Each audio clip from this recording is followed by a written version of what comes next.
আসসালামু আলাইকুম এভরিওয়ান। আশা করি সকলে ভালো আছেন। দেখেন আজকে একটা আপনাদের অ্যাপস দেখাবো, টপ ড্রামা।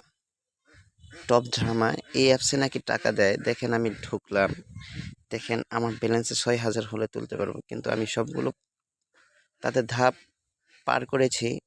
আমার ব্যালেন্স আছে ৮,৪৬৬ টাকা, কিন্তু তারা টাকা দিচ্ছে না। বলছে যে লেভেল ৩০ পৌঁছলে। এখন লেভেল ৩০টা কিভাবে পৌঁছবে এটা তারাই ভালো জানে। তাই দয়া করে এগুলো কেউ ডাউনলোড করবে না। বিজ্ঞপ্তি দেখে, ভিডিও দেখে কখনো টাকা ইনকাম হয় না, এগুলো অযথা। আসসালামু আলাইকুম এভরিওয়ান। আশা করি সকলে ভালো আছেন। দেখেন আজকে একটা আপনাদের অ্যাপস দেখাবো, টপ ড্রামা। টপ ড্রামা এই অ্যাপসে নাকি টাকা দেয়। দেখেন আমি ঢুকলাম, দেখেন আমার ব্যালেন্সে ৬,০০০ হলে তুলতে পারবো, কিন্তু আমি সবগুলো তাদের ধাপ পার করেছি। আমার ব্যালেন্স আছে ৮,৪৬৬ টাকা, কিন্তু তারা টাকা দিচ্ছে না। বলছে যে লেভেল ৩০ পৌঁছলে। এখন লেভেল ৩০টা কিভাবে পৌঁছবে এটা তারাই ভালো জানে। তাই দয়া করে এগুলো কেউ ডাউনলোড করবে না। বিজ্ঞপ্তি দেখে, ভিডিও দেখে কখনো টাকা ইনকাম হয় না, এগুলো অযথা।